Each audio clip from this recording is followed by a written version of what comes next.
வணக்கம் பானு. அதாவது தாய்லாந்து நாட்டிலிருந்து சென்னைக்கு விமானத்தில் பெருமளவு உயரக கஞ்சா போதைப் பொருள் கடத்தி வரப்படுவதாக சென்னை விமான நிலைய சுங்க அதிகாரிகளுக்கு ரகசிய தகவல் கிடைத்தது.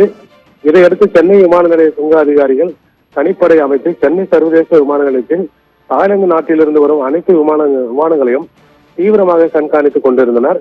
இந்நிலையில் தாய்லாந்து நாட்டின் தலைநகர் பாங்காக்கில் இருந்து தனியார் பயணிகள் விமானம் ஒன்று நள்ளிரவில் சென்னை சர்வதேச விமான நிலையத்திற்கு வந்தது.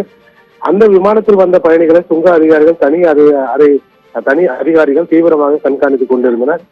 அப்போது அந்த விமானத்தில் ஒரு பெண் உள்பட மூணு இந்திய பயணிகள் தாய்லாந்து நாட்டிற்கு சுற்றுலா பயணிகளாக சென்றுவிட்டு திரும்பி வந்தனர்.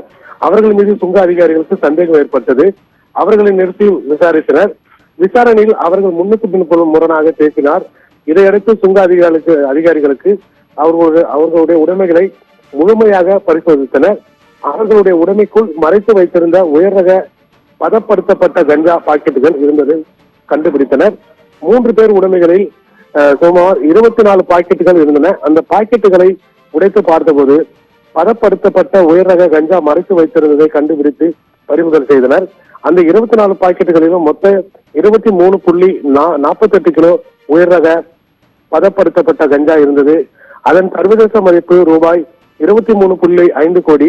இதையடுத்து பெண் கடத்தல் பயணி உட்பட 3 பயணிகளும் சுங்க அதிகாரிகள் கைது செய்து கஞ்சா பாக்கெட்டுகளையும் பறிமுதல் செய்தனர்.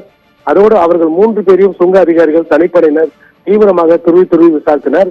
அப்போது அவர்கள் 3 பேரும் கடத்தல் குருவிகள் தான் என்று, இவர்கள் இந்த கடத்தலுக்கு பயன்படுத்தி தாய்லாந்து நாட்டிற்கு அனுப்பி வைத்த முக்கிய கடத்தல் ஆசாமி மற்றொரு என்று தெரிய வந்தது. இதையடுத்து 3 கடத்தல் பயணிகளையும் நீதிமன்றத்தில் ஆஜர்படுத்தி சிறையில் அடைத்தனர். அதோடு இந்த கடத்தலுக்கு முக்கிய தலைவரான இருக்கும் கடத்தல் ஆசாமியை சுங்க அதிகாரிகள் தற்போது தேடி வருகின்றனர். பானு, விவரங்களுக்கு நன்றி மனோகரன்.